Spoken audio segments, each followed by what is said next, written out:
Salut à tous, bienvenue dans ce nouveau vlog. Alors, aujourd'hui on va commencer par faire une farce. Donc voilà, t'es prévenu, hein, je vais te raconter une histoire.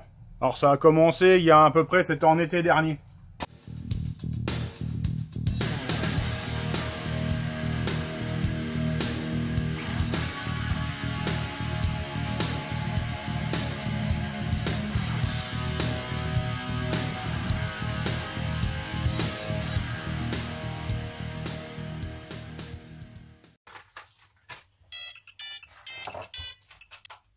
Ouais. Tim Cook. Qui? Tim Cook. C'est toi qui fais les boîtes de thon, non? Non, celui qui fait les iPhones Hein? américains. Américain. Tu connais Tomahawk, non? Non, Non. Non, tu connais rien. je vais t'envoyer le nouvel iPhone X. Téléphone, ouais. Il est révolutionnaire. Bah écoute, on envoie, mais bon là tu m'emmerdes un peu, je suis en train de ranger mon établi parce que j'ai fait un sacré bazar là. Bye. Ouais, sus. Captain Cook. Donc tu vois, hein, cette scène ça a été filmé en début juillet dernier. Bon par chance, hein, comme je garde toujours tous les rushs dans ma caméra, j'ai pu les retrouver facilement.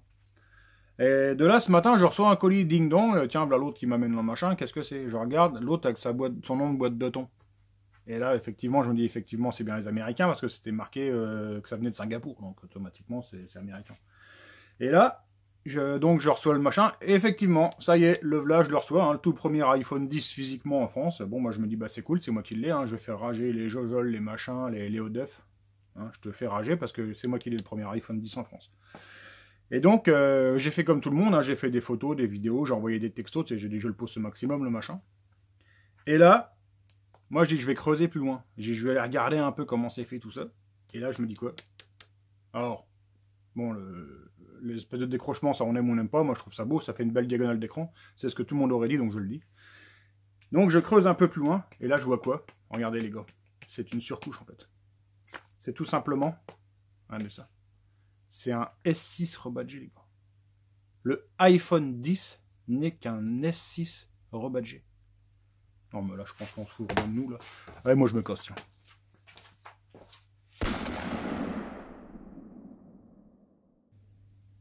C'est chiant le reflet dans les lunettes là, je sais pas comment atténuer ce truc là. Faudrait que je mette des lunettes de soleil.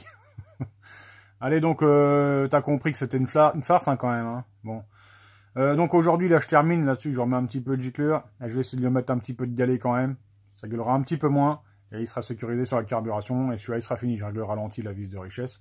Ne me demande pas de tuto, je vais t'en faire un, tu le sais, j'attends les pièces de la générique. Dès que j'aurai les pièces de la générique, on fera le montage. Après on fera tous les tutos moteurs sur la générique, ça sera beaucoup plus simple. Une fois que cela sera fait, je prends un moteur Piaggio que j'ai là-bas, ça va changer un petit peu, et on va commencer à le mettre établi, regarder un peu ce qu'il y a à faire dedans. J'ai vu l'autre, il a fait unboxing. Ben regarde moi. Regarde bien. Hein. Je te mets un cutter, hein. Regarde bien, tu vas le voir, regarde, il disparaît. T'es prêt? Cutter, pas cutter. Facile. Souder, dessouder. C'est marron chaud. Allez. Un bartodelette. Allez, je te disais, on va faire des heureux là. Tour du propriétaire. Alors donc un Piaggio, cylindre Poleni Big Evolution de case, un pot cristaux avec sa cartouche en sortie droite. L'allumage, tiens d'ailleurs je vais le mettre là. Allumage Bidalo, hein, j'ai la platine pour le Piaggio qui va avec. Un Villebroquin Stage 6. Bon bah ça c'est les goujons, les machins, la cage aiguille, mais ça sera à changer parce que ça c'est vraiment moche par contre. Ici, tu as un embrayage Stage 6 avec une cloche Doppler, ressort de poussée Poleni et un ensemble variateur complet, mal aussi et ma chère.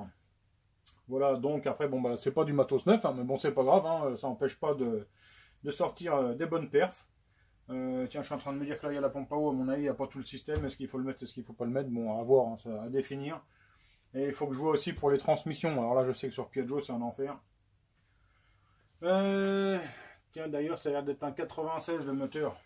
Donc à voir ce qu'il va comme trans là-dedans.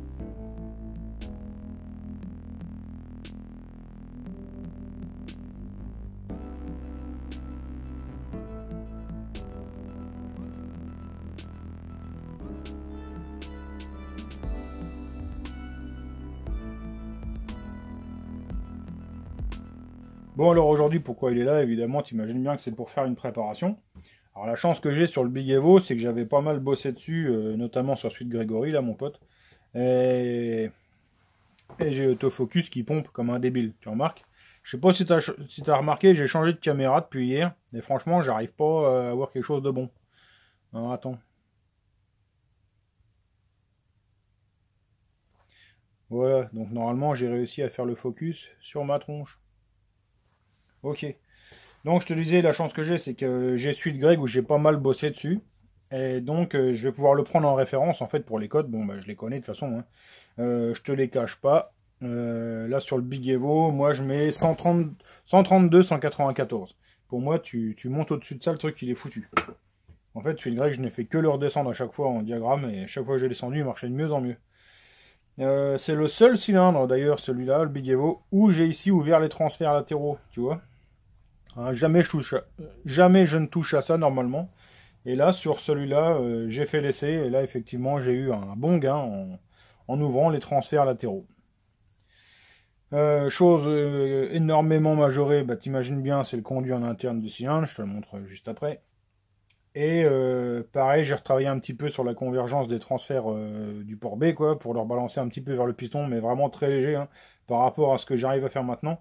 Pourquoi j'arrive? Parce qu'avant, j'avais pas les bonnes fraises, en fait, pour faire un truc, facilement, il fallait que je passe des... Enfin, j'ai déjà passé des heures dedans, mais bon. Donc voilà. Alors aussi, hein, tu vois, on avait une majoration de la section d'échappement, mais aussi normal, parce que là, c'était un 94 à l'origine, et nous, on a augmenté la course, hein, on l'a mis en course 48, donc on est passé sur une cylindrée majorée. Et forcément, plus tu manges, plus tu comprends. Donc, fallait que ça échappe aussi. Donc, alors tu vois, sur un cylindre d'origine, ici, ça faisait 31,5 sur 26, et sur le Note, ça faisait 32,2 sur 28,3. Donc, tu te dis comme ça, c'est pas grand-chose, mais une majoration de 2 mm comme ça sur la hauteur, et puis 1 mm sur la largeur, en fait, c'est déjà énorme. Hein. Surtout que sur le conduit, dedans, on avait presque plus d'étranglement. Et donc, on avait quand même favorisé la puissance max. Alors ça c'est un des paramètres en fait fondamentaux de la préparation, hein. Autre, enfin t'as le taux évidemment, t'as ton squish, t'as ton avance à l'allumage et tout, et t'as aussi un peu ton conduit d'échappement, enfin un peu, t'as aussi énormément ton conduit d'échappement qui joue. Alors là forcément, hein, nous là-dessus, plus tu vas l'ouvrir, bah, c'est pas vrai sur tous les cylindres, hein. Attention il y a des cylindres qui sont déjà trop ouverts d'origine, mais là le Big Evo lui qui est trop fermé, surtout quand vu la majoration de la course, là en l'ouvrant, le machin il a chopé de la Pmax, de la Pmax, de la Pmax. Mais à un moment, quand tu vois que ça commence à se casser la gueule, il faut arrêter. C'est là qu'il faut arrêter d'ouvrir. Parce qu'en fait, tu as la puissance qui monte, plus tu vas ouvrir ton conduit, et à un moment, par contre, là, le cylindre est mort, tu as trop ouvert, bah, la puissance ne monte même plus. En fait, on va dire que tu grattes 5 dixièmes, tu vas gagner un demi-cheval, 5 dixièmes, un demi-cheval. Par contre, quand tu dépasses encore d'un dixième, après, c'est 2 chevaux que tu perds. Le cylindre, il est, entre guillemets, foutu, quoi. Là, tu le récupères plus après. Donc voilà, enfin, tout ça pour dire que le conduit d'échappement, il y a beaucoup de boulot à faire dessus pour trouver le conduit qui fonctionne. Allez, on va se faire les questions-réponses. Alors, j'ai pas été trop créatif, hein, je suis venu dans mon jardin pour profiter des derniers rayons du soleil de l'année.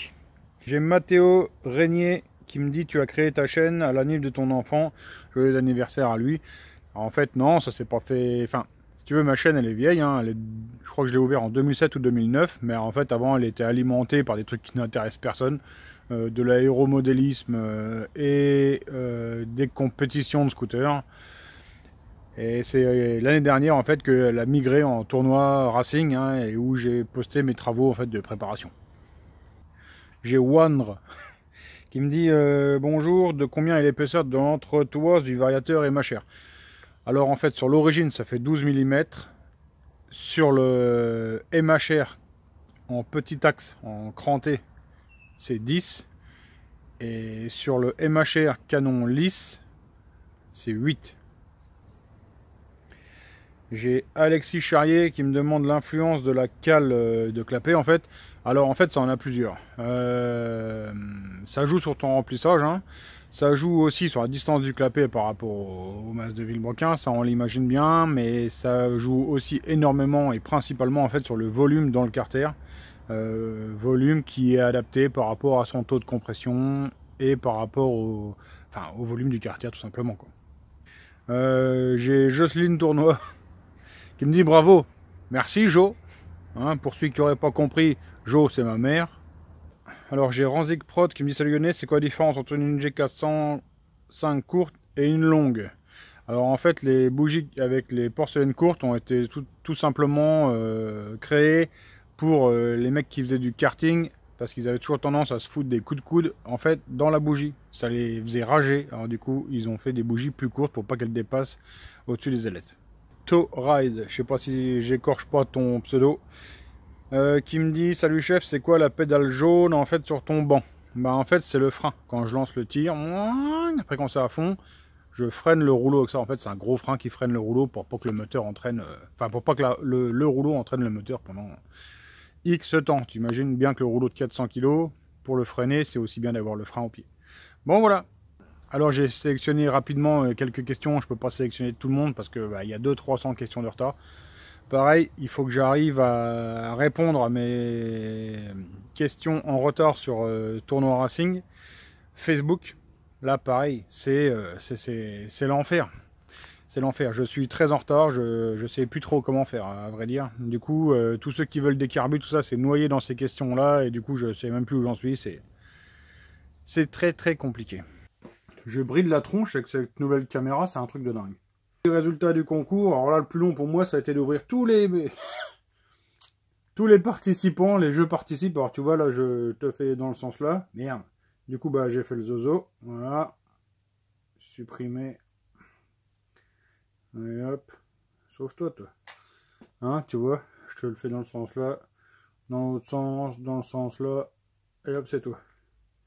Je participe. Lucas Trespal. Forcément on voit rien. Pourquoi on voit rien? Ah, là. Lucas Trespal. Ah. Alors voilà, tu vois, je t'ai envoyé là, envoie-moi ton adresse sur tournoiracing@gmail.com. En tout cas, je vous remercie à tous de m'avoir suivi, comme d'habitude. Normalement, on va se retrouver demain pour un nouveau vlog. Je vous souhaite de passer une bonne soirée. Ciao!